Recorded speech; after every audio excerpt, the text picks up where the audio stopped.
Terima kasih Anda masih bersama kami dalam Sapa Indonesia Pagi. Saudara, tim SAR gabungan mencapai lokasi warga negara asing asal Brasil yang jatuh di Gunung Rinjani di kedalaman 600 meter. Korban ditemukan dalam kondisi tewas. Selasa malam, tim SAR berhasil mencapai lokasi pendaki asal Brasil yang jatuh di Gunung Rinjani karena cuaca yang tidak memungkinkan. Evakuasi korban dilakukan pada Rabu pagi dengan metode lifting atau diangkat ke atas. Evakuasi akan dilanjutkan menggunakan helikopter dari Posko Sembalun menuju Rumah Sakit Bayangkara Polda NTB.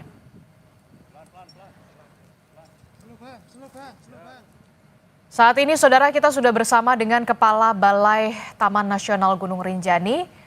Melalui sambungan daring sudah ada Pak Yarman Wasur. Selamat pagi, Assalamualaikum Pak Yarman. Waalaikumsalam, Mbak. Ya, Yarman, bukan Yarman Wasur. Wasur dulu lokasi saya kerja. Yarman. Oke, Pak Yarman. Pak Yarman, ini bisa diinformasikan kepada kami pemirsa Kompas TV semua saat ini proses pencarian atau proses evakuasi masih terus dilakukan. Nah, ini bisa diceritakan secara singkat. Ini skemanya nanti akan seperti apa hari ini untuk proses evakuasi? Ya, ini hari ini perlu saya sampaikan juga bahwa kemarin sore ya sekitar jam 18.00 tim evakuasi sudah mencapai titik korban, ya, diperkirakan sekitar 600-an dari atas.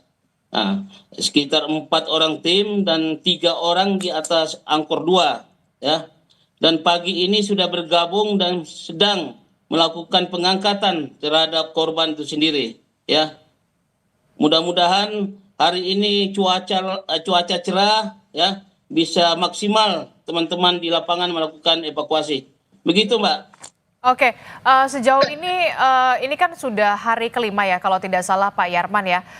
Apa sebenarnya kendala utama yang dihadapi para rescue atau tim SAR untuk melakukan evakuasi terhadap survivor atau warga negara asing asal Brasil ini, Juliana?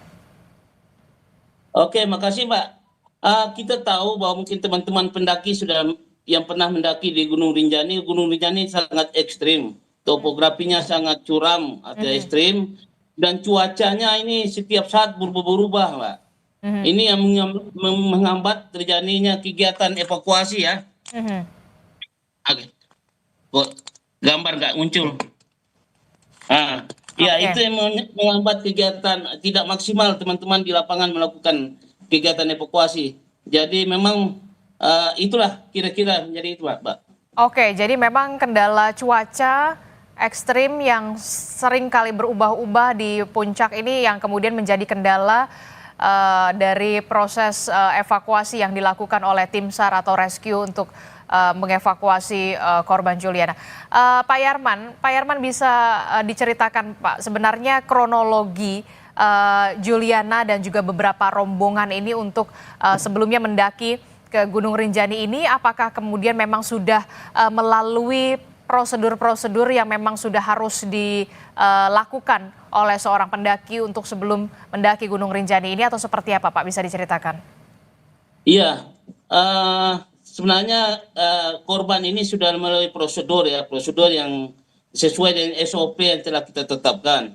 Artinya memang pada tanggal 21 Juni 2024 itu kita dapat informasi ya terkait dengan adanya pendaki yang jatuh pada pagi hari itu di kita Pelawangan 4, ya, Cemara Nunggal itu, ya. Kita melihat bahwa memang sebenarnya tim itu sebenarnya ada 6 orang, terdiri dengan guide dengan pemandu itu sendiri ada di situ, ya. Artinya memang secara SOP sudah memadai, sesuai. Ini juga karena pada saat mau naik puncak itu, saudara korban ini merasa capek atau kelelahan, ya, mengenai informasi dari guide-nya, sehingga akhirnya korban ini tinggal, tidak ikut summit, gitu.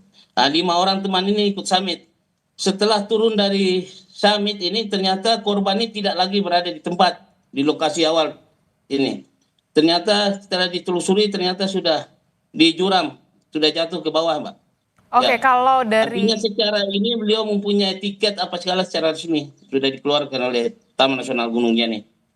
Oke, jadi kalau komunikasi sendiri dari Balai Taman Nasional Gunung Rinjani sendiri mengetahui ada satu pendaki yang kemudian terjatuh, ini informasinya sudah didapat sejak hari apa, Pak?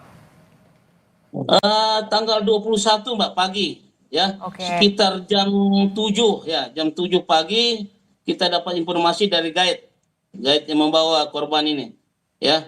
Kita dapat informasi itu, kami melakukan komunikasi dengan tim evakuasi yang ada di Lombok ini sendiri ya. Ada beberapa tim di situ termasuk Basarnas, BPBD, NTB, dan teman-teman Oke. TNI Polri. Nah, itu teman-teman tim evakuasi seluruh yang ada di Oke, sini. Pak Ya, Yarman, terakhir Pak Yarman, informasinya betul berarti untuk jalur pendakian saat ini memang ditutup dulu untuk sementara dari mulai tanggal berapa sampai tanggal berapa, Pak Yarman? iya, iya, sesuai edaran yang kami keluarkan dari Taman Nasional, kita penutupan di tanggal 24 kemarin mulai. Tapi kita tidak menutup secara total Taman Nasional, Mbak. Kita hanya menutup pada lokasi Pelawangan 4 Sembalun menuju Summit. Itu. Tapi pintu-pintu pendakian lain bisa boleh dikunjungi.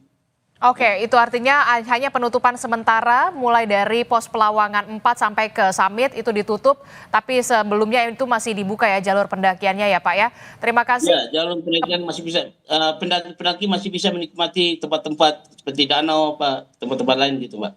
Oke, Ya, baik. Terima sampai kasih Kepala selesainya Balai evakuasi dilakukan, Pak. Ya. Terima kasih Kepala Balai Taman Nasional Gunung Rinjani, Pak Yarman telah bergabung bersama kami di Kompas TV. Sehat selalu Bapak. Assalamualaikum, selamat pagi. Waalaikumsalam warahmatullahi wabarakatuh. Terima kasih.